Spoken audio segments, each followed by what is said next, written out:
आपकी स्क्रीन पर है और यहां पर मैंने हिंदी के सबसे पहले 10 सवाल लिए हैं। हिंदी के 10 सवालों में से स्कोर आपका जो होना चाहिए वो तकरीबन 7 का होना चाहिए, ठीक है ना। तो पहला सवाल है, कह रहे कि आग और राग का कवि किसे कहा जाता है। तो भैया आग और राग का कवि किसे कहा जाता है, रामधारी सिंह दिनकर को कहा जाता है। अगर आपसे सवाल पूछा जाए कि हिंदी का राष्ट्र कवि किसे कहा जाता है, क्या अगर आपसे सवाल पूछा जाए कि हिंदी का राष्ट्रकवि किसे कहा जाता है, तो रामधारी सिंह दिनकर ही आपको बतला देना है। उसके बाद देखिए अगला सवाल कह रहे कि आचार्य भरत मुनि ने रसों की संख्या कितनी बताई। देखिए इनका नाम, पूरा नाम क्या है, भरत मुनि है। और भरत मुनि की अगर बात करें, इनका एक साथियों नाट्यशास्त्र आपसे पूछी जाती है कि नाट्यशास्त्र रचना किसकी है, तो नाट्यशास्त्र रचना साथियों भरत मुनि की है, यह भी आपको मालूम होना चाहिए। और भरत मुनि को पता क्या कहा जाता है साथियों, रसों का जनक कहा जाता है। क्या कहा जाता है, रसों का जनक कहा जाता है। देखिए भरत मुनि ने नमा रस जो है, ठीक है, नमा रस नहीं दिया, इसको माना ही नहीं। इन्होंने रसों की संख्या कितनी बताई, इन्होंने रसों की संख्या 8 बताई, इसलिए आंसर आपको ऑप्शन नंबर डी हो जाएगा। कहने कि शुद्ध वाक्य बताइए, यानी कि 4 वाक्य आपके सामने है, 1 शुद्ध वाक्य, 3 अशुद्ध वाक्य है, कौन सा है बताइए। चाय ठंडा हो गया, चाय ठंडी हो गई, ये होना चाहिए। एक तरीके से हलवा गरम गरम अच्छी लगती नहीं साथियों, हलवा गरम गरम अच्छा लगता है। पकने से पहले जामुन हरी होती है, ये भी गलत है। पेड़ लगाओ जीवन बचाओ, ये आपका जो होगा वो शुद्ध वाक्य हो जाएगा। अगला सवाल देखिए, कह रहे निम्नलिखित में से शुद्ध वाक्य का चयन कीजिए। फिर से आपको बताना है शुद्ध वाक्य कौन सा है। देखिए कह रहे कि बाल पक जाने से कोई अनुभवी नहीं होता, ये शुद्ध वाक्य है। बाल एक जाने से, ये तो क्रम ही गलत है। बाल पक जाने से ही लोग, ऐसा भी नहीं है। बाल पक जाने से लोगों का अनुभव बढ़ते, ये भी गलत है। मैं कहूंगा शुद्ध वाक्य की अगर बात करें तो ऑप्शन नंबर डी वाला हो जाएगा, ए वाला हो जाएगा। उसके बाद देखिए अगला सवाल कह रहे कि निसंकोच शब्द में प्रयुक्त संस्कृत का उपसर्ग कौन सा है। अगर हम साथियों इसके उपसर्ग की अगर बात करें तो पता क्या हो जाएगा साथियों, नहीं हो जाएगा। और नहीं कहां पर लिखा हुआ है, ऑप्शन नंबर डी में लिखा हुआ है। अगला देखिए कह रहे कि अधिमानता में उपसर्ग क्या होगा मुझे बताइए। तो यहां पर अधि शब्द जो होगा वो साथियों उपसर्ग आ जाएगा क्या, ठीक है। यहां पर अगर अधि की बात करते हैं तो ये साथियों उपसर्ग आ जाएगा। किस वाक्य में एक वचन का प्रयोग हुआ है। देखिए लड़के ने कहा, यहां पर क्या है, लड़के ने कहा यानी कि एक लड़का है। लड़के बोले, ये साथियों बहुवचन हो जाएगा। लड़कों ने कहा, ये भी आपका बहुवचन हो जाएगा। लड़के ने लड़कों से कहा, ये भी आपका बहुवचन हो जाएगा। तो मैं कहूंगा एक वचन कहां पर है, लड़के ने कहा, ऑप्शन नंबर ए वाला आपका सही जवाब है। अगला सवाल देखिए, कहने के चाकू का बहुवचन क्या होता है मुझे बताइए। तो आपको ये ध्यान रखना है, चाकू का बहुवचन चाकू ही होता है। उसके बाद देखिए कह के पुल्लिंग शब्द कौन सा है साथियों बता दीजिए। तो सेना पुल्लिंग है, सेना कैसी है तो स्त्रीलिंग हो जाएगा, ठीक है। धरती कैसी है, ये भी स्त्रीलिंग हो जाएगा। कुटुंब कैसा है, ये आपका पुल्लिंग हो जाएगा। और ये भी साथियों आपका स्त्रीलिंग हो जाएगा, मणि शब्द। नेक्स्ट नंबर का सवाल है, कह रहे स्वर्णिम शब्द में प्रत्यय कौन सा है मुझे बताइए। तो स्वर्णिम की अगर बात करें, देखिए अंत में क्या आ रहा है, अंत में आ रहा है इम। तो स्वर्णिम में प्रत्यय क्या हो जाएगा साथियों, इम हो जाएगा। और यही आपका बिल्कुल सही जवाब हो जाएगा भाई, बहुत बढ़िया। झारखंड बिहार से कब अलग हुआ। बिहार से अलग होकर साथियों झारखंड बना, कब ऐसा हुआ था, तो 15 नवंबर 2000 को ऐसा हुआ था। बिहार और ओडिशा का विभाजन कब हुआ था, तो 1936 में साथियों बिहार और ओडिशा का विभाजन हुआ था। अगला देखिए, बिहार सोशलिस्ट पार्टी के संस्थापक कौन थे, तो इनका नाम साथियों जयप्रकाश नारायण है। और जयप्रकाश नारायण ही बिहार सोशलिस्ट पार्टी के संस्थापक थे। बिहार के प्रमुख समाचार पत्र बिहारी के संपादक कौन थे, तो बिहारी के संपादक की अगर बात करें, बाबू महेश्वर प्रसाद ही बिहारी के संपादक थे, ये समाचार पत्र था। उसके बाद देखिए कह रहे बिहार के किस स्थान पर भारतीय राष्ट्रीय कांग्रेस का 1922 का अधिवेशन हुआ था, तो यह बिहार के गया में हुआ था साथियों। भारतीय राष्ट्रीय कांग्रेस का अधिवेशन 1922 में जो हुआ था। बिहार में किसान सभा की स्थापना किसके द्वारा की गई थी, तो इनका नाम सहजानंद सरस्वती है। और इन्होंने ही बिहार में किसान सभा की स्थापना की थी। अगला देखिए, बिहार प्रांतीय किसान सभा का गठन कब किया गया था साथियों मुझे बताइए। तो मार्च 1929 में ही बिहार प्रांतीय किसान सभा का गठन किया गया था। अगला देखिए करके, बिहार बंगाल से, ठीक है, बिहार बंगाल से कब पृथक हुआ, तो साथियों ये 1912 में पृथक हुआ। बिहार बंगाल से कब पृथक हुआ, तो 1912 में पृथक हुआ। उसके बाद देखिए 1857 की क्रांति के बिहार के नेता कौन थे, तो मैं कहूंगा कुंवर सिंह ने साथियों बिहार से नेतृत्व किया था 1857 की क्रांति का। पटना को प्रांतीय राजधानी किसने बनाया, तो मैं कहूंगा पटना को प्रांतीय राजधानी तो शेरशाह सूरी के द्वारा बनाया गया। किसके द्वारा साथियों, शेरशाह सूरी के द्वारा बनाया गया था। उसके बाद देखिए अगला सवाल कह रहे कि गैल्वेनोमीटर के द्वारा मापा जाता है, यानी कि गैल्वेनोमीटर के द्वारा प्रतिरोध मापा जाता है, ऊर्जा, धारा या ताप। आप सभी को पता है, हिंदी के 10 सवाल आपके आएंगे, उसके अलावा बिहार जीके के 10 सवाल आएंगे और साथियों विज्ञान के कितने क्वेश्चंस आपके एग्जाम में आएंगे, पूरे पूरे साथियों 30 प्रश्न आपके एग्जाम में आएंगे। तो अब 30 प्रश्न देख लीजिए, पूरी विज्ञान के सबसे इंपॉर्टेंट सबसे शानदार 30 सवाल आपकी स्क्रीन पर से गुजरेंगे बहुत तेजी के साथ। तो इन सभी सवालों को आप लोग रटते जाइए, तैयार करते जाइए, क्योंकि पेपर में क्वेश्चन आपको यहीं से देखने को मिलेगा। कहने के गैल्वेनोमीटर के द्वारा पता लगाया जाता है तो धारा चेक करी जाती है, धारा का पता लगाया जाता है। अगला देखिए, वनस्पति तेलों को घी में परिवर्तित किया जाता है साथियों, किसके द्वारा किया जाता है, ऊष्मा उपचार से नहीं साथियों, हाइड्रोजनीकरण के द्वारा ही साथियों वनस्पति तेलों को घी में परिवर्तित किया जाता है। ये सवाल बहुत आपसे पूछा जाता है। निम्नलिखित में से कौन बायोगैस यानी कि गोबर गैस का एक प्रमुख घटक है, तो एसिटिलीन है, नहीं ईथन एथिलीन नहीं साथियों, मीथेन यहाँ पर आपका राइट आंसर हो जाएगा। अगला देखिए, कह रहे कौन सा एक अग्निशामक में प्रयुक्त होता है, तो मैं कहूंगा कि जो खाने का सोडा है साथियों, ये अग्निशामक में प्रयुक्त होता है।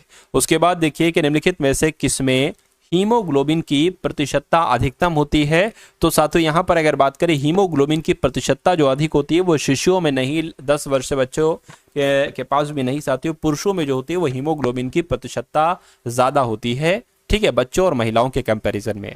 अगला सवाल कह रहे कि निम्नलिखित में से कौन सा एक जल में घुलनशील विटामिन है, तो जल में घुलनशील विटामिन साथियों कौन सा है, इनमें से विटामिन सी जो है ये जल में घुलनशील विटामिन है। उसके बाद देखिए कि निम्नलिखित में से कौन सी वस्तु ऊष्मागतिकी के सिद्धांत पर कार्य करती है, तो ऊष्मागतिकी के सिद्धांत पर कार्य की बेल्ट नहीं, अलार्म घड़ी नहीं, बॉल पेन नहीं साथियों, स्टीम आयरन जो है ये वस्तु, ये ऐसी चीज है जो ऊष्मागतिकी के सिद्धांत पर कार्य करती है। आंसर आपका डी होगा। ये सभी के सभी साथियों ये समझ लीजिए सिलेक्टेड क्वेश्चंस हैं, यानी कि वो चुनिंदा सवाल हैं जो आपके लिए सबसे इंपॉर्टेंट है। अगर आप कोई चीज पढ़ रहे हो तो आप उस चीज को छोड़कर साथियों सबसे पहले आप इसको तैयार करिए, क्योंकि आपके एग्जाम में यहां से डायरेक्ट क्वेश्चंस आपको देखने को मिलेंगे। अगला सवाल है, कह रहे कि मनुष्य को सबसे अधिक जरूरी होता है, तो साथियों मनुष्य को सबसे अधिक, मनुष्य के लिए सबसे जरूरी विटामिन है, प्रोटीन है, कार्बोहाइड्रेट है, वसा है, तो मैं कहूंगा प्रोटीन मानव के लिए सबसे जरूरी चीज है। उसके बाद देखिए साथियों अगला सवाल कह रहे कि इंसुलिन की कमी से होने वाला रोग इनमें से कौन सा है, तो बेरी बेरी इंसुलिन की कमी के कारण डायबिटीज, डायबिटीज जो होती है साथियों इंसुलिन की कमी की वजह से हो जाती है। आंसर आपका अगर है ऑप्शन नंबर बी तो बिल्कुल करेक्ट है। उसके बाद देखिए कि निम्नलिखित में से किसमें विटामिन ए बहुत अधिक मात्रा में पाया जाता है, तो यहां पर अगर बात करें साथियों गाजर आप लोग याद रखेंगे, क्योंकि गाजर में विटामिन ए बहुत अधिक मात्रा में पाया जाता है। उसके बाद देखिए कह रहे कि रेडियो सक्रियता के वर्ग विस्थापन का नियम प्रतिपादित किया था, तो किसके द्वारा साथियों किया गया था, इनका नाम फजन तथा सोडी है और इन्होंने ही रेडियो सक्रियता के वर्ग विस्थापन का नियम प्रतिपादित किया था। क्वेश्चन ये बहुत इंपॉर्टेंट था। उसके बाद देखिए कह रहे कि रक्त संचरण संबंधी खोज की, तो किसने की, वॉटसन क्रिक ने की, नहीं एडवर्ड जेनर ने की, नहीं साथियों विलियम हार्वे ने ही रक्त परिसंचरण संबंधी खोज की थी। ये आपको यहां पर मालूम होना चाहिए भाई, बहुत बढ़िया। देखिए स्टीम इंजन के आविष्कारक कौन है, तो इनका नाम साथियों क्या है, इनका नाम जेम्स वॉट है और James what he steam engine के आविष्कारक थे। किस रक्त समूह के व्यक्तियों को सार्वभौमिक दाता कहा जाता है, यानी कि यूनिवर्सल डोनर कहा जाता है, तो जो ब्लड ग्रुप ओ होता है ना साथियों इसको ही सार्वभौमिक दाता कहा जाता है, यानी कि यूनिवर्सल डोनर कहा जाता है। अगला देखिए कि निम्नलिखित में से कौन सिलेंट्रेटा समुदाय के अंतर्गत आता है, तो क्या साथियों मैं कहूंगा जेलीफिश, बिल्कुल साथियों जेलीफिश ही सिलेंट्रेटा समुदाय के अंतर्गत आता है। साबुन को जल में घुलने पर जल के पृष्ठ तनाव पर क्या प्रभाव पड़ता है, तो जल का पृष्ठ तनाव बढ़ता है, घटता है, मैं कहूंगा घट जाता है, घट जाता है साथियों, तो आंसर आपका ऑप्शन नंबर बी हो जाएगा। उसके बाद देखिए कहा जा रहा है कि मनुष्य की साधारण श्वसन दर जो होती है वो कितनी होती है साथियों, 15 से 18 प्रति मिनट या 35 से 50 प्रति मिनट, 18, 20 या 25, 30, तो मैं कहूंगा साथियों 15 से 18 बार होती है साथियों श्वसन दर 1 मिनट में, इसलिए जवाब आपका जो जाएगा वो ऑप्शन नंबर ए के साथ जाएगा। अगला सवाल आपकी स्क्रीन पर है, धड़कन नहीं पूछी जा रही, यहां पर श्वसन दर पूछी जा रही, मतलब जो सांस ली जाती है ना उस चीज के बारे में आपसे पूछा जा रहा था। कहेंगे साथियों यक्षमा के रोगियों में निम्नलिखित में से कौन सी औषधि प्रभावशाली होती है, तो यक्षमा जो होता है साथियों एक तरीके से टीबी, इसमें साथियों कौन सी दवा दी जाती है, रिफेम्पिसिन दी जाती है, कौन सी साथियों रिफेम्पिसिन दी जाती है यक्षमा के रोगियों को। उसके बाद देखिए करके विद्युत मोटर निम्न सिद्धांत के अनुसार कार्य करता है, तो साथियों किस सिद्धांत के अनुसार कार्य करता है, ये आपको ध्यान रखना है साथियों, फैराडे के नियम के अनुसार कार्य करता है। क्या फैराडे के नियम यानी कि ऐसा कहां पर लिखा हुआ है, ऐसा ऑप्शन नंबर ए में लिखा हुआ है। उसके बाद देखिए अगला सवाल कह रहे कि शाकीय भारतीय डॉक्टर की उपमा प्रदान की गई है। तो तुलसी को, आंवले को नहीं, तुलसी को साथियों कह रहे कि किस पादप को, तो मैं कहूंगा तुलसी को शाकीय भारतीय डॉक्टर की उपमा दी गई है, यानी कि शाकीय भारतीय डॉक्टर कहा जाता है तुलसी को। ठीक है। उसके बाद देखिए कह रहे कि इनमें से कौन प्रतिचुंबकीय है, तो इनमें से क्या साथियों, देखिए लोहा तो प्रतिचुंबकीय नहीं है, लेकिन जो बिस्मत है ना, बिस्मत, ये साथियों प्रतिचुंबकीय है, ये आपको ध्यान रखना है। आंसर अगर आपका ऑप्शन नंबर बी है तो मैं कहूंगा बिल्कुल सही है। उसके बाद देखिए अगला सवाल कह रहे कि जो तड़ित चालक है इसके आविष्कारक कौन थे, तो इनका नाम साथियों बेंजामिन है, और बेंजामिन ही तड़ित चालक के आविष्कारक थे। राइट आंसर आपका ऑप्शन नंबर सी हो जाएगा। चुंबकीय अनुनाद पर आधारित है, तो जो साथियों MRI स्कैनिंग होती है ये चुंबकीय अनुनाद पर आधारित होती है, ये आपको मालूम होना चाहिए। उसके बाद देखिए संतरे में कौन सा विटामिन पाया जाता है, तो संतरे में तो साथियों विटामिन सी पाया जाता है, ये भी आपको पहले से मालूम होगा। वायुमंडल में कौन सी गैस की मात्रा सर्वाधिक होती है, तो वायुमंडल में तो साथियों नाइट्रोजन सबसे ज्यादा पाई जाती है। उसके बाद देखिए कह रहे कि दालचीनी पेड़ के किस भाग से एकत्रित की जाती है, दालचीनी जो है ना ये पेड़ के पत्ते से प्राप्त की जाती है, नहीं तने से प्राप्त की जाती है, नहीं साथियों पेड़ की छाल से प्राप्त की जाती है दालचीनी। ये मोस्ट इंपॉर्टेंट क्वेश्चन है साथियों, आपके एग्जाम में आएगा, इसलिए आपको रखना है इसको ध्यान। निम्नलिखित में से कौन मोलस्का के अंतर्गत आता है, तो अगर बात करते हैं साथियों मोलस्का के अंतर्गत आपसे पूछा जा रहा है, तो जो ऑक्टोपस होता है, ऑक्टोपस ये साथियों मोलस्का के अंतर्गत आता है, मोलस्का वर्ग के अंतर्गत आता है। पौधे के किस भाग को केसर के रूप में इस्तेमाल किया जाता है, मुझे बताइए, तो पंखुड़ी को तो नहीं, पुंकेसर को नहीं साथियों, जो वर्तिका और वर्तिकाग्र होता है ना, इसको केसर के रूप में इस्तेमाल किया जाता है। सही जवाब आपका ऑप्शन नंबर सी हो जाएगा। वयस्क मानव में रुधिर की सामान्य मात्रा कितनी होती है, तो साथियों लगभग 5 लीटर होती है। क्या वयस्क मानव में रुधिर की सामान्य मात्रा जो होती है वो 5 लीटर होती है। उसके बाद देखिए कह रहे कि हवाई जहाज से यात्रा करते समय पेन से जो स्याही निकलती है ये क्यों निकलने लगती है, मुझे बताइए। वायु दाब में कमी हो जाती है, इस वजह से। वायु दाब में देखिए वृद्धि तो नहीं होगी, स्याही के आयतन में वृद्धि ये भी नहीं, अत्यधिक भार ये भी नहीं, मैं कहूंगा ठीक है due to decrease in air pressure, यानी कि वायुदाब में कमी की वजह से हवाई जहाज से यात्रा करते समय पेन से स्याही साथियों निकलने लगती है। उसके बाद देखिए कह रहे कि 1947 में स्वतंत्र भारत की प्रथम कैबिनेट में शिक्षा विभाग का प्रभार किसके पास था, बताइए। तो किसके पास था साथियों, मौलाना अबुल कलाम आजाद के पास था। आंसर आपका ऑप्शन नंबर डी हो जाएगा। देखिए चलिए, तो भारतीय संविधान के किस अनुच्छेद में उच्चतम न्यायालय को याचिकाएं जारी करने की शक्ति प्रदान की गई है, तो यह अनुच्छेद 32 कहता है, यह अनुच्छेद 32 कहता है कि सुप्रीम कोर्ट को याचिकाएं जारी करने की शक्ति जो प्रदान की गई है वो अनुच्छेद 32 में की गई है। म्यूरिएटिक अम्ल का रासायनिक सूत्र क्या है, तो आपको मालूम होना चाहिए साथियों HCl है। HCl कहां पर लिखा हुआ है, ऑप्शन नंबर डी में लिखा हुआ, ये L है। उसके बाद देखिए कह रहे कि इनमें से किसके अनुसार तापमान और अन्य भौतिक स्थितियां नियत रहने पर किसी चालक के दो बिंदुओं के बीच प्रभावित होने वाली धारा दोनों बिंदुओं के बीच विभांतर के अनुक्रमानुपाती होती है। तो यहां पर अगर बात करें ये कौन सा किस नियम के अनुसार है, मैं कहूंगा ओम के नियम के अनुसार। यानी कि आपके एग्जाम में हूबहू ये सवाल आएगा और हूबहू ऑप्शन आपको देखने को मिलेंगे, हो सकता है ऑप्शन ऊपर नीचे हो, लेकिन ओम का नियम आपका राइट आंसर हो जाएगा। उसके बाद देखिए कह रहे हैं निम्नलिखित में से कौन सी पुस्तक मेगस्थनीज के द्वारा लिखित है, तो यहां पर इंडिका जो पुस्तक है ये मेगस्थनीज के द्वारा ही लिखित है। कह रहे कि किसने कभी भी भारत के लिए पेशेवर क्रिकेट नहीं खेला, तो विजेंद्र सिंह की अगर बात करें तो इन्होंने भारत के लिए कभी भी पेशेवर क्रिकेट नहीं खेला। उसके बाद देखिए कह रहे कि किस कार्य के मूल्य को राष्ट्रीय आय की गणना में शामिल नहीं किया गया है, तो साथियों किसकी अगर बात करें, यहां पर अगर बात करें एक फर्म में कार्य को राष्ट्रीय आय की गणना में शामिल किया गया है। एक नए घर के निर्माण को भी किया गया है, बाजार में मछली बेचने को भी किया गया है, लेकिन जो गृहिणी का कार्य होता है इसको नहीं किया गया है राष्ट्रीय आय में शामिल। उसके बाद देखिए कि निम्नलिखित में से कौन सी साहित्यिक कृति संध्याकर नंदी द्वारा रचित है, तो इनमें से साथियों कौन सी रचना रचित है, ये आपसे यहां पर कुल मिला के पूछी जा रही है।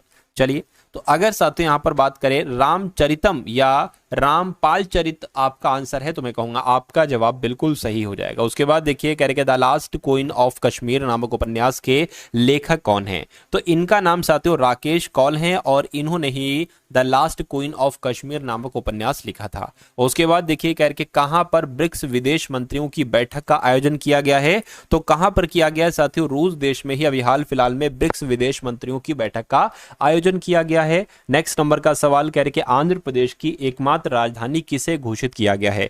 तो आंध्र प्रदेश की राजधानी अमरावती को घोषित किया गया है, यह भी आपको साथियों मालूम होना चाहिए। उसके बाद देखिए अगला सवाल कह रहे चावल की खेती की जाबो प्रणाली भारत के इनमें से किस राज्य में प्रचलित जल संचयन की एक स्वदेशी विधि है? तो किसकी बात चल रही है साथियों? नागालैंड की बात चल रही है। नागालैंड आपके सवाल का बिल्कुल सही जवाब हो जाएगा। उसके बाद देखिए कह रहे महेश भूपति और लिएंडर पेस ने किस वर्ष विंबलडन पुरुष युगल खिताब जीता था? तो साथियों किस वर्ष जीता था? ये तो 1999 में जीता था, ये आपको साथियों याद रखना होगा। राइट आंसर आपको ऑप्शन नंबर बी हो जाएगा। मंदाकिनी नदी में अलकनंदा नदी मिलती है, यानी कि अगर बात करें मंदाकिनी नदी जो है ना, ये क्या विष्णु प्रयाग में, ठीक है, विष्णु प्रयाग में अलकनंदा नदी से मिलती है। यहां पर देखिए खाली जगह है, यहां पर आपको बताने कि यहां पर कौन सा ऑप्शन आएगा। तो मैं कहूंगा रुद्रप्रयाग यहां पर सही जवाब हो जाएगा, क्योंकि मंदाकिनी नदी रुद्रप्रयाग में ही अलकनंदा नदी से मिलती है। कि कौन सी घटना 1905 में बंगाल विभाजन से पूर्व घटी थी? तो किसकी बात चल रही है साथियों? जो चापेकर बंधुओं द्वारा प्लेग कमिश्नर की हत्या हुई थी 1905 में, बंगाल विभाजन से पहले हुई थी। उसके बाद देखिए कह रहे दिहिंग निम्नलिखित में से किस नदी की सहायक नदी है? तो मैं कहूंगा ये ब्रह्मपुत्र की सहायक नदी है। आंसर आपको ऑप्शन नंबर ए हो जाएगा। जब किसी कार्य में आवश्यक से अधिक लोग लगे होते हैं तो इनमें से किस नाम से जाना जाता है? तो साथियों उसको पता क्या कहा जाता है? उसको प्रच्छन्न बेरोजगारी कहा जाता है। आपको याद रखना, आपकी परीक्षा में साथियों ये सवाल आएगा और ऑप्शन में प्रच्छन्न बेरोजगारी होगा, लगा देना है आपको राइट आंसर। उसके बाद देखिए अगला सवाल कहने के अभी हाल फिलहाल में जारी ग्लोबल जेंडर गैप इंडेक्स में भारत किस स्थान पर रहा है? तो भारत 129वें स्थान पर रहा है। राइट आंसर आपको ऑप्शन नंबर डी हो जाएगा। उसके बाद देखिए निम्नलिखित में से किसे ग्रीन हाउस गैस के रूप में नहीं जाना जाता है? तो मैं कहूंगा, ठीक है, किसको जाना जाता है? जो ऑक्सीजन है ना, इसको नहीं जाना जाता है। नहीं जाना जाता है तो यही आपका राइट आंसर हो जाएगा। कह रहे कि स्वतंत्रता मेरा जन्म सिद्ध अधिकार है, ठीक है, और मैं इसे लेकर रहूंगा। ये नारा किसका है? तो ये नारा साथियों बाल गंगाधर तिलक ने दिया था। किसने दिया था? बाल गंगाधर तिलक ने दिया था, ये आपको मालूम होना चाहिए। कह रहे कि निम्नलिखित में से कौन सी धातु खुले में रखे जाने पर आग लगने की साथियों संभावना होती है? क्या आपका जवाब होगा? बताइए। तो अगर पोटेशियम आपका जवाब है तो मैं कहूंगा पोटेशियम बिल्कुल सही जवाब हो जाएगा। पोटेशियम धातु खुले में रखे जाने पर आग लगने की पॉसिबिलिटी होती है। भारतीय संविधान का जो 74वां संविधान संशोधन है, ठीक है ना, ये साथियों 1992 है। ये किससे संबंधित? तो ये नगर पालिकाओं से संबंधित है। किससे? ये नगर पालिकाओं से संबंधित है। आंसर आपका ऑप्शन नंबर ए होगा। गुजरात के अलावा विवाहित महिलाओं द्वारा की ठीक, गुजरात के अलावा विवाहित महिलाओं द्वारा की जाने वाली जीवती पूजा, ठीक है, पूजा है एक, मुख्य रूप से कहां पर की जाती है? तो ये महाराष्ट्र में की जाती है। ये भी आपको साथियों मालूम होना चाहिए। क्या? गुजरात के अलावा विवाहित महिलाओं द्वारा की जाने वाली जो जीविती पूजा है ये कहां की जाती है? तो महाराष्ट्र में की जाती है, गुजरात में भी की जाती है। उसके बाद देखिए कह रहे किस शासक ने दीन इलाही नाम से एक नई जीवन शैली की शुरुआत की थी? तो किसने साथियों ये काम किया था? अकबर ने ये काम किया था। आंसर जिनका ऑप्शन नंबर सी है तो बिल्कुल सही है। हृदय के एक चक्र यानी कि एक कार्डियक साइकिल में मछली की हृदय से रक्त कितनी बार गुजरता है? तो साथियों कितनी बार गुजरता है आपसे पूछा जा रहा है। एक बार गुजरता है। आंसर आपका ऑप्शन नंबर ए होगा। निम्न में से किसका संबंध तीसरे आंग्ल मैसूर युद्ध और भारत में लोक सेवाओं की शुरुआत से है? तो किसके संबंध की बात चल रही है साथियों? तीसरे आंग्ल मैसूर युद्ध से लॉर्ड कॉर्नवालिस हैं, इसका संबंध है। और लोक सेवाओं की शुरुआत किसने की थी? तो लॉर्ड कॉर्नवालिस ने ही की थी। उसके बाद देखिए मौर्य वंश ने इनमें से किस राजवंश के बाद मगध पर शासन किया था? तो यहां पर अगर बात करते हैं साथियों नंद राजवंश आपका बिल्कुल सही जवाब हो जाएगा। उसके बाद देखिए कह रहे कि गोवा की पहली महिला राज्यपाल कौन थी? तो गोवा की पहली महिला राज्यपाल मृदुला सिन्हा थी। कौन थी साथियों? मृदुला सिन्हा गोवा की पहली राज्यपाल थी। उसके बाद देखिए अमीबा एक से अधिक उंगलियों की तरह के प्रक्षेपणों को बाहर धकेलता है जिसे गति और भोजन पर कब्जा कहा जाता है। तो यहां पर अगर साथियों हम लोग बात करें स्यूडोपीडिया आपका यहाँ पर बिल्कुल सही जवाब हो जाएगा। क्या? स्यूडोपोडिया आपका यहाँ पर बिल्कुल सही जवाब हो जाएगा। उसके बाद देखिए अगला सवाल आपकी स्क्रीन पर, वीडियो सहायक रेफरी प्रणाली का उपयोग के खेल में किया जाता है, तो कौन से खेल में किया जाता है? मैं कहूंगा साथियों फुटबॉल के खेल में किया जाता है, ये आपको मालूम होना चाहिए। उसके बाद साथियों यहाँ पर आपके सामने अब मैथ के क्वेश्चंस स्टार्ट हो चुके हैं, सभी के सभी सिलेक्टेड और बहुत ही इंपॉर्टेंट मैथ के क्वेश्चंस यहाँ पर होने जा रहे हैं। तो साथियों मैथ का पहला सवाल है, इस क्वेश्चन का आंसर आप लोग बताने की कोशिश कीजिए। क्वेश्चन बहुत दमदार है। कह रहे कि गुरप्रीत है, ये एक दुकान पर गई और इसने एक सोफा खरीदा, ठीक है, उसे इस पर 20% की छूट मिली, यानी कि वो बता रहे होंगे कि भैया 100 रुपए इसका दाम है, लेकिन ये 80% मतलब 100% में थी, ये 20% जब इसको छूट मिली यानी कि 80% में उसको ले आई। यानी कि यदि उसे 30% की छूट मिलती, यानी कि इस 100% से अगर उसको 30% की छूट मिलती तो वो 70% में सोफा लाती, ठीक है। यानी कि यदि उसे 30% की छूट मिलती तो 1,000 रुपए और बच जाते, यानी कि साथियों इनमें जो डिफरेंस है ना वो 1,000 रुपए का है। 80% में लाई है, लेकिन वो अगर 10% और कम में लाती तो वो उसको 1,000 और बच जाते, यानी कि 10% की वैल्यू क्या है साथियों? 1,000 रुपए है। तो उसने सोफा कितने मूल्य में खरीदा? उसने सोफा 80% में खरीदा, ठीक है। तो 10% की वैल्यू 1,000 है, तो 80% की वैल्यू क्या हो जाएगी साथियों? 8,000 हो जाएगी। तो कुल मिला के उसने सोफा कितने में खरीदा होगा? 8,000 में खरीदा होगा। 8,000 कहां पर लिखा हुआ है? ऑप्शन नंबर डी में लिखा हुआ है। बहुत बढ़िया, वेरी गुड क्लास। चलिए साथियों उसके बाद देखिए अगला सवाल आपकी स्क्रीन पर है, यानी कि 72,800 की धनराशि पर 10%, क्या साथियों? 10% वार्षिक ब्याज की दर से, ठीक है, 3 वर्ष बाद प्राप्त होने वाला चक्रवृद्धि ब्याज कितना होगा? यदि ब्याज वार्षिक रूप से चक्रवृद्धि होता है तो आपसे कुल मिला के आपको बताना है। तो यहां पर चक्रवृद्धि ब्याज आपसे पूछा जा रहा है। क्या पूछा जा रहा है? चक्रवृद्धि ब्याज पूछा जा रहा है। तो क्या चक्रवृद्धि ब्याज का आपको सूत्र मालूम है? तो मैं आपको बता दे रहा हूं साथियों, चक्रवृद्धि ब्याज का सूत्र क्या होता है। तो चक्रवृद्धि ब्याज का सूत्र साथियों क्या होता है? ठीक है, ठीक, चक्रवृद्धि ब्याज बराबर पी और ब्रैकेट में 1 + R/100 की पावर टी, लेकिन माइनस आ जाएगा, -1 आ जाएगा, ये आपको साथियों ध्यान रखना है, ठीक है ना। चलिए तो अब यहां पर अगर बात करें चक्रवृद्धि ब्याज बराबर पी कितना है? 72,800 है। तो साथियों यहां पर 72,800 आ गया, 72,800 आ गया, ठीक है। 1 + R कितना है? 10% है, नीचे 100 आ जाएगा। टी समय दे रखा है 3 दे रखा है, -1 आ जाएगा। इतनी बात साथियों क्लियर है? अगर इतनी बात क्लियर है तो कोई दिक्कत नहीं होना चाहिए। देखिए 0 से ये 0 कैंसिल होगा, 10 से कम 10, 10 और 1 11, यानी कि 11/10 यहां पर आ जाएगा और यहां पर 72,800 आ जाएगा। इतनी बात क्लियर है? ठीक है, इतनी बात साथियों क्लियर है। चलिए कोई दिक्कत नहीं। अच्छा -1 यहां पर लिखा हुआ है, या एक काम ये करिए, -1 थोड़ी ना, ठीक है, अभी ब्रैकेट में ये 3 भी तो लिखा हुआ है और फिर -1 लिखा हुआ है। उसके बाद देखिए 72,800 गुणा 11 का क्यूब कितना हो जाएगा? 1331 हो जाएगा। 10 का साथियों क्यूब कितना हो जाएगा? 1,000 हो जाएगा। 10 का क्यूब 1,000 हो गया, -1 है। अब उसके बाद देखिए साथियों ये 72,800 तो ऐसे ही लिखा रहेगा, और ये देखिए साथियों अब क्या होगा? 1,000 की गुणा इससे, माइनस है ना, 1,000 की गुणा इससे होगी तो 1331 में से 1,000 जाएगा तो 331 बचेगा। 331 बटे नीचे क्या बचेगा? 1,000 नीचे साथियों आपका बचेगा। इतनी बात साथियों क्लियर है? अब देखिए, अब अगर इन 2 0 से ये 2 0 कैंसिल करने, कोई दिक्कत नहीं, ठीक है। अगर इस 2 से 2 पंजे 10 और 2 तियां 6, ठीक है, 2 छंग 12, 2 चौक 8 हो जाएगा, ठीक है साथियों। चलिए अब इसको अगर हम कट करें 5 से, 5 छंग 30 हो जाएगा, फिर 31 हो गया, ये 5 छंग 30 हो जाएगा, 5 दूना 10 हो जाएगा। तो साथियों 364 गुणा 66.2। अब आपको साथियों इसकी गुणा कराना है और आपके सामने क्या आ जाएगा? आपके सामने आंसर आ जाएगा। तो 364 गुणा 66.2 अगर हम करेंगे तो 24,096 आएगा। और 24,096 कहां पर साथियों लिखा हुआ है? 24,096.80, ये ऑप्शन नंबर डी में लिखा हुआ है। तो इस सवाल का जवाब आपका जो जाएगा वो किस ऑप्शन के साथ जाएगा साथियों? वो ऑप्शन नंबर डी के साथ जाएगा। भाई बहुत बढ़िया, वेरी गुड क्लास। उसके बाद देखिए साथियों नेक्स्ट नंबर का सवाल आपकी स्क्रीन पर है, इस सवाल को देखिए और मुझे बताइए कि आपका जवाब यहाँ पर क्या हो सकता है। कह रहे हैं कि चार धनात्मक संख्याओं का जो अनुपात है वो 5:8:12:18 है, उनका लघुत्तम समापवर्त जो है वो 2880 है। कितना है साथियों, वो आपका 2880 है, कोई दिक्कत नहीं है।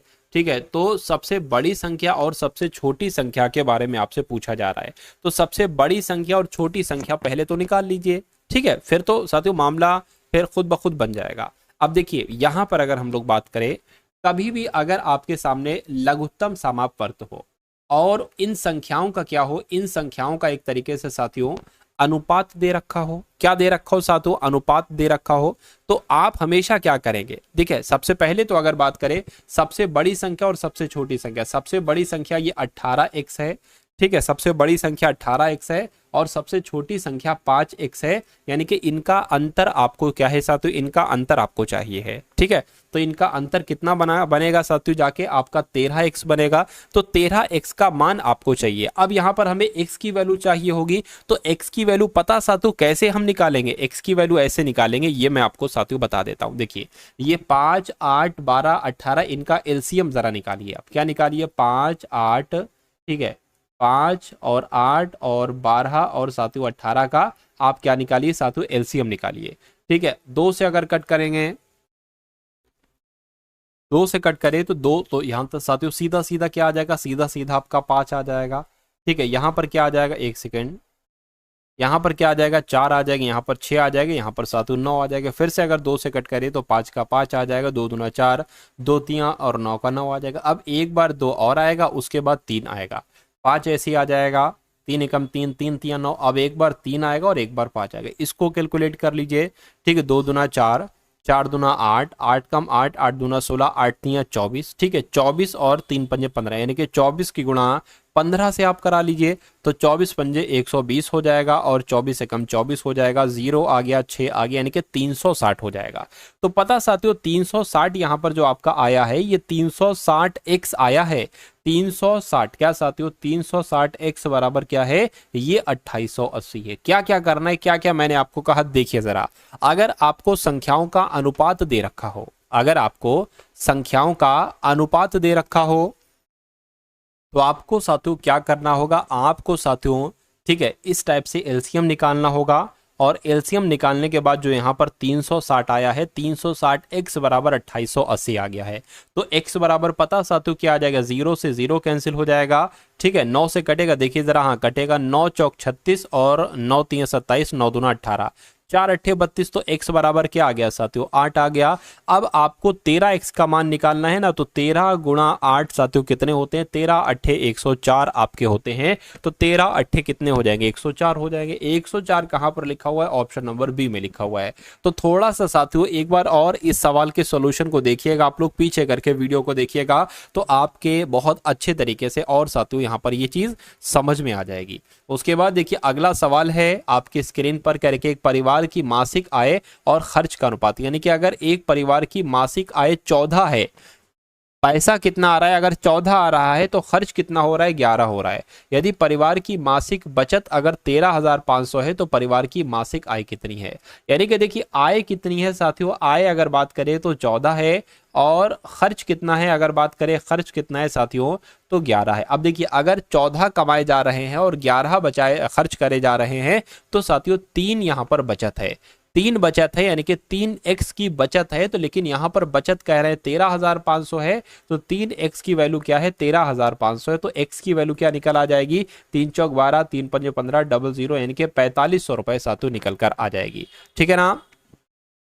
साथियों, इतनी बात क्लियर है, x बराबर ये निकल कर आ गया। तो मासिक आय कितनी है, मासिक आय साथियों 14x है, मासिक आय 14x है।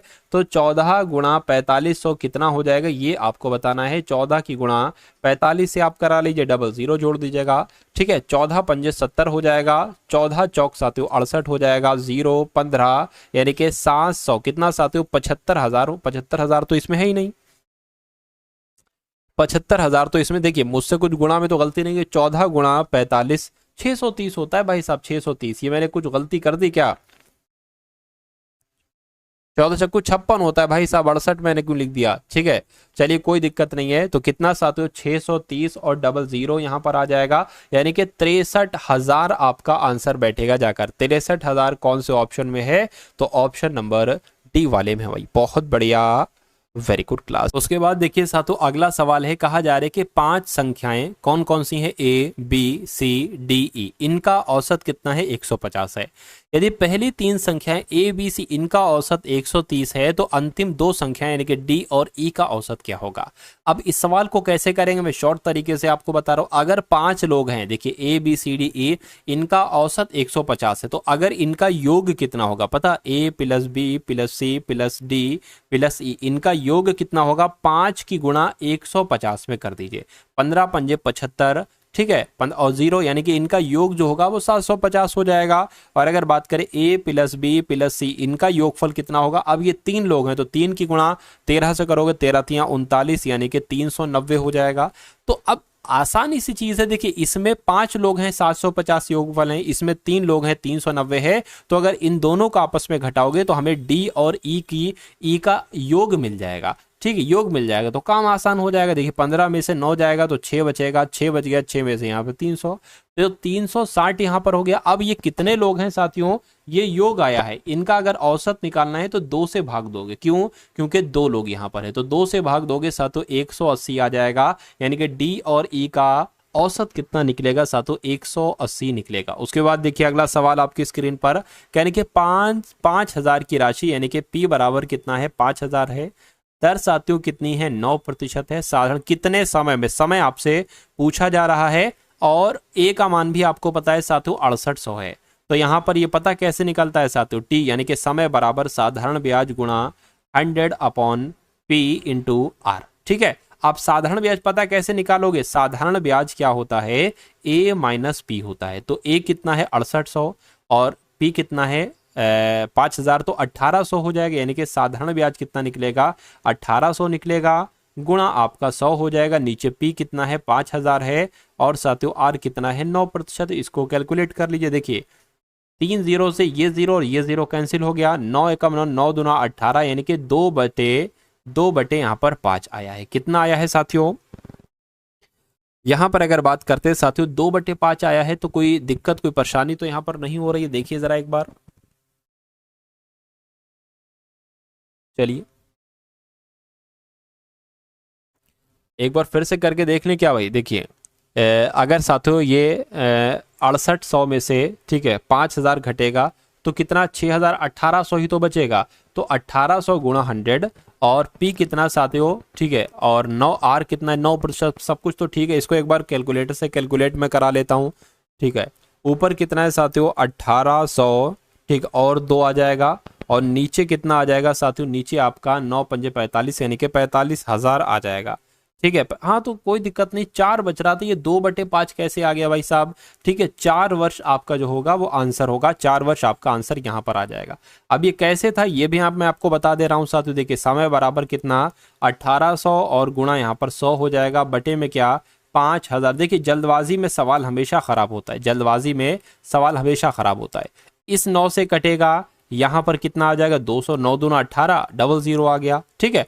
अब यहां पर क्या होगा, 2 0 से ये 2 0 कैंसिल होंगे, इस 1 0 से ये 1 0 कैंसिल होगा, 5 एकम 5, 5 चौक 20 हो जाएगा, यानी कि 4 वर्ष आपका अगर जवाब है तो मैं कहूंगा आपका जवाब यहां पर बिल्कुल सही हो जाएगा भाई, बहुत बढ़िया, वेरी गुड क्लास। अब उसके बाद देखिए साथियों नेक्स्ट नंबर का सवाल आपकी स्क्रीन पर है, देखें और बताएं सही जवाब क्या होगा। कह रहे कि बेलनाकार, क्या साथियों, बेलनाकार स्तंभ का व्यास 85 सेंटीमीटर है और ऊंचाई 7 मीटर है, ठीक है। 20 प्रति, क्या साथियों, 20 प्रति मीटर स्क्वायर की दर से स्तंभ की वक्र पृष्ठ को रंगने की लागत क्या होगी, ठीक है, लागत आपसे पूछी जा रही। तो बेलन का वक्र पृष्ठ साथियों क्या होता है, अगर बात करें बेलन का वक्र पृष्ठ का सूत्र क्या होता है, बेलन का वक्र पृष्ठ का सूत्र क्या होता है साथियों, 2 पाई आर एच, क्या साथियों 2 पाई आर एच होता है, 2 की जगह पर 2 आ जाएगा, बाई की जगह पर 22/7 आ जाएगा। आर की अगर बात करते साथियों तो यहाँ पर त्रिज्या एक तरीके से कितनी है, व्यास दे रखा है, व्यास का आधा होता है, इसलिए 85 बटे हमें 2 लिखना पड़ेगा आर की जगह पर, ठीक है। और सातों h कितना है तो 7 मीटर है, तो यहाँ पर 7 आ जाएगा। अब इसको जरा आप क्या करा लीजिए, कैलकुलेट करा लीजिए आप, और देखिए सातों यहाँ पर क्या आता है। इस 7 से ये 7 कैंसिल होगा, इस 2 से ये 2 कैंसिल होगा, 22 गुणा 85 जरा करके मुझे बताइए क्या यहाँ पर साथियों आता है। चलिए भाई,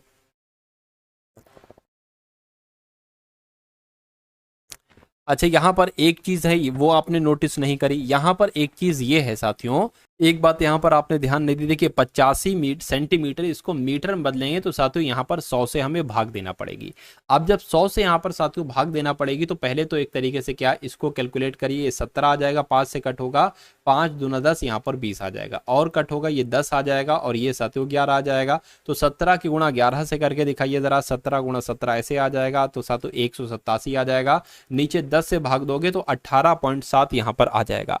ठीक है, यानी कि 18.7 मीटर स्क्वायर ये आपका यहाँ पर आ चुका है, बेलन का वक्र पृष्ठ आ चुका है। इतनी बात साथियों क्लियर है। अब थोड़ा सा यहाँ पर मुझे जगह चाहिए है, थोड़ी सी साथियों मुझे क्या चाहिए, यहाँ पर जगह चाहिए मेरे लिए। अब बेलन आकार स्तंभ की वक्र पृष्ठ को रंगने की लागत क्या है, देखिए यहाँ पर 18.7 आया है, तो इसकी गुणा देखिए 1 मीटर लगने की लागत क्या है, मीटर स्क्वायर 20 रुपए है। ठीक है, तो कुल मिला के साथियों 18.7 गुणा 20 से इसकी गुणा करा लीजिए, आंसर आपका साथियों आपके सामने आ जाएगा। तो 18.7 गुणा, ठीक है, गुणा 20 से अगर कराते हैं तो 374 आता है, यानी कि 374 आता है। तो 374 कहां पर लिखा हुआ है साथियों, 374 आपका ऑप्शन नंबर बी में लिखा हुआ है। तो जिनका आंसर ऑप्शन नंबर बी के साथ है, मैं कहूंगा बिल्कुल करेक्ट है। उसके बाद देखिए अगला सवाल आपकी स्क्रीन पर है साथियों, देखिए और बताइए सही जवाब क्या होगा। कहा आपसे ये जा रहा है कि ब्याज वार्षिक चक्रवृद्धि होने पर 1600 की धनराशि 15% की दर से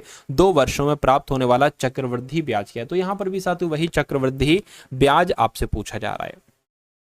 तो चक्रवृद्धि ब्याज क्या होता है, मिश्रधन माइनस मूलधन होता है। ठीक है, तो इसका सूत्र क्या है, चक्रवृद्धि ब्याज की अगर बात करें, चक्रवृद्धि ब्याज का सूत्र मैंने आपको अभी बताया था। ठीक है, अभी बताया था साथियों। तो चक्रवृद्धि ब्याज की अगर बात करें, ये सूत्र बहुत इंपॉर्टेंट है साथियों। ठीक है, P ब्रैकेट में 1/100 की पावर t, और माइनस क्या हो जाएगा, माइनस साथियों यहाँ पर 1 हो जाएगा। ठीक है, P की अगर बात करें, P कितना है साथियों 1600 है, 1 प्लस R कितना है, R साथियों 15% है, बटे 100 आ जाएगा। T की अगर बात करें 2 वर्ष है, -1 आ जाएगा। अब इसको अगर देखिए 5 या 15, 5 दूना 10, 0, यानी कि 20 से कम 20, 20 और 3 23, 23 बटे 20 आ जाएगा। 23 बटे 20 यहाँ पर आ चुका है, और 1600 साथियों यहाँ पर आ चुका है। स्क्वायर है तो साथियों इसका क्या हो जाएगा, इसका आपका स्क्वायर हो जाएगा। अब उसके बाद देखिए, अब साथियों यहाँ पर अगर बात करें तो 1600 गुणा, अब देखिए 23 का स्क्वायर क्या होता है। ठीक है, 23 की अगर बात करें, 23 का स्क्वायर क्या होता है, और 20 का स्क्वायर क्या होता है। 23 का स्क्वायर 529 हो जाएगा, 529 आ गया। ठीक है, और ये 20 का स्क्वायर 2 दूना 4, यानी कि 400 होगा, 400 आ गया, -1 है। ठीक है, 1600, अब ये अलग चीज़ है और ये अलग चीज़ है। ठीक है, 400 इधर आ जाएगा, तो 529 में से क्या साथियों, 529 में से अगर 400 घटाते तो 129 आ जाएगा। 129 बटे इधर कितना आ जाएगा, 400 आ जाएगा। ठीक है, 2 से 2 0, 4 एकम 4, 4 चौक 16, 129 गुणा कितना आ गया, 129 गुणा 4 कितना हो जाएगा, 516 हो जाएगा। क्या हो जाएगा, 516 हो जाएगा। तो 516 आपके इस सवाल का बिल्कुल सही जवाब हो जाएगा। भाई बहुत बढ़िया, वेरी गुड क्लास। उसके बाद देखिए अगला सवाल, और आज की इस वीडियो का अंतिम सवाल है ये, यानी कि यदि क्रय मूल्य विक्रय मूल्य का 84% है, यानी कि अगर क्रय मूल्य विक्रय मूल्य का, विक्रय मूल्य यहाँ पर आ जाएगा नीचे। ठीक है, यदि क्रय मूल्य विक्रय मूल्य का ये 84 आ जाएगा और नीचे 100 आ जाएगा, यानी कि अगर किसी चीज़ को 84 रुपये में खरीदा है और 100 रुपये में बेचा जा रहा है तो 16 रुपये का लाभ हुआ। इसको प्रतिशत में साथियों बदल लीजिए, नीचे क्या आ जाएगा साथियों, नीचे आपका 84 आ जाएगा। इतनी बात साथियों क्लियर है। चलिए, 4 चौक 16, 4 दूना एकम 4 दूना 8, 4 एकम 4। ठीक है, तो देखिए ये आपका हो गया 400 बटे 21 आ गया। कितना आ गया साथियों, 400 बटे 21 आ गया। इसको कैलकुलेट कर लीजिए, नीचे 21 आ जाएगा, 21 एकम 21, 21 दूना 42 हो जाएगा, ज़्यादा हो जाएगा। तो 21 एकम 21 हो गया। फिर अगर बात करें इसको कट करना है, ठीक है, ये कितना हो जाएगा साथियों, 21 एकम 21, ये 19 हो जाएगा, यानी कि इधर 190 हो जाएगा। तो कितना साथियों, अगर 21 ठीक, 21 की गुणा 8 से करते 168 आता है, 190 लाना है। तो 21 की गुणा साथियों अगर हम यहाँ पर 9 से करते हैं तो 189 आ जाएगा, यानी कि 21 नीम कितने हो जाएंगे, 189 हो जाएगा, और बचा एक वो साथियों यहाँ पर आ जाएगा, यानी कि 19 सही 1/21 आपका जवाब हो जाएगा। और ऐसा कहाँ पर लिखा हुआ है, 19 सही 1/21%, ऐसा ऑप्शन नंबर डी में लिखा हुआ है। तो ये आपका साथियों बिल्कुल सही जवाब है। उसके बाद देखिए साथियों, अब इंग्लिश के क्वेश्चंस भी आप लोग यहाँ पर देख लीजिए, यानी कि choose the correct alternative to fill in the blanks. 3 in 4 marks, 3 and 4 marks, मतलब 3 और 4 मिलकर 7 होते हैं, तो यहाँ पर क्या आना चाहिए, एंड आना चाहिए, यानी कि 3 और 4 मिलकर क्या बनते हैं साथियों, 7 बनते हैं। आंसर आपका बी हो जाएगा। उसके बाद देखिए साथियों, यहाँ पर अगर बात करें बेस्ट एक्सप्रेशन आपको बताना है इनफर्म का, तो इनफर्म का मतलब साथियों मालूम होगा आपको साथियों क्या होता है, इनफर्म मतलब क्या हो जाएगा। देखिए अगर मैं आपसे पूछूं कि फर्म मतलब क्या होता है, तो इसको कहते हैं साथियों मजबूत, इसको मजबूत कहते हैं। तो इनफर्म को क्या कहेंगे साथियों, वीक कहेंगे, कमजोर कहेंगे। उसके बाद देखिए कह रहे they have lost many of their contacts, मतलब कुल मिला के खाली जगह में आपको बताना है क्या है, तो small of their contacts, little, much, many ही यहाँ पर आ जाएगा। उसके बाद देखिए कह रहे साथियों प्लेस फॉर कीपिंग बर्ड्स, यानी कि वो जगह जहां पर चिड़ियों वगैरह को रखा जाता है उसको साथियों क्या कहा जाता है, तो उसको पक्षीशाला कहा जाता है। उसको क्या कहा जाता है, उसको पक्षीशाला कहा जाता है, और पक्षीशाला को इंग्लिश में अवेयरी कहा जाता है। उसके बाद देखिए कह रहे कि साथियों ओबीवियस का एंटोनिम आपसे यहाँ पर पूछा जा रहा है। ओबीवियस का मतलब क्या होता है साथियों, स्पष्ट होता है, प्रत्यक्ष होता है, ठीक है। लेकिन अगर वैग्यू की बात करते हैं, वैग्यू का मतलब क्या होता है साथियों, अस्पष्ट होता है, तो ये भी आप लोग याद रखेंगे। उसके बाद देखिए अगले नंबर का सवाल है, कह रहे हैं कि साथियों ईडियम आपको बताने इसका मतलब, ठीक है, ये है बर्न्ट, ठीक है, बर्न्ट हिज फिंगर्स बाई, ठीक है, he burns his fingers by interfering in his neighbours affair. तो बर्न्ट हिज फिंगर्स आई यानी कि अपनी जला देना, क्या उंगली वगैरह अपनी फिंगर्स जला देना, इसको क्या कहा जाता है, गॉट रिबल्ट नहीं, गॉट हिमसेल्फ इंसल्ट नहीं, गॉट हिमसेल्फ इनटू ट्रबल, यानी कि खुद को मुसीबत में लाने को क्या कहा जाता है, बर्न्ट हिज फिंगर्स बाई, ठीक है। तो आंसर आपका जो जाएगा वो ऑप्शन नंबर सी के साथ जाएगा। आई praise honesty of this boy, तो ये खाली जगह में साथियों क्या आएगा, यहाँ पर द आ जाएगा, यानी कि आई praise the honesty of this boy. उसके बाद देखिए साथियों कार्डियल का आपको बताना है सिनोनिम्स क्या होता है, तो कार्डियल का मतलब पता क्या होता है साथियों, दोस्ताना, क्या इसका मतलब क्या होता है साथियों, दोस्ताना भी कह सकते हैं, मित्रवत भी कह सकते हैं। तो इसको साथियों दोस्ताने को फ्रेंडली भी तो कहा जाता है।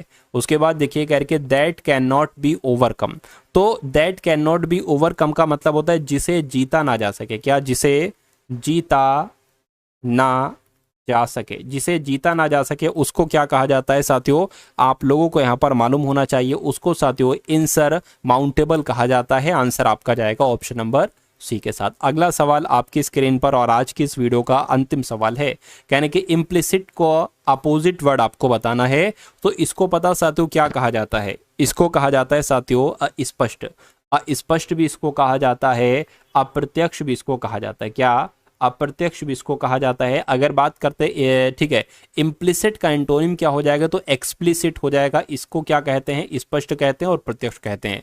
तो इस प्रकार इस सवाल का जवाब आपका अगर है ऑप्शन नंबर ए के साथ, तो मैं कहूँगा आंसर आपका बिल्कुल करेक्ट हो जाएगा भाई।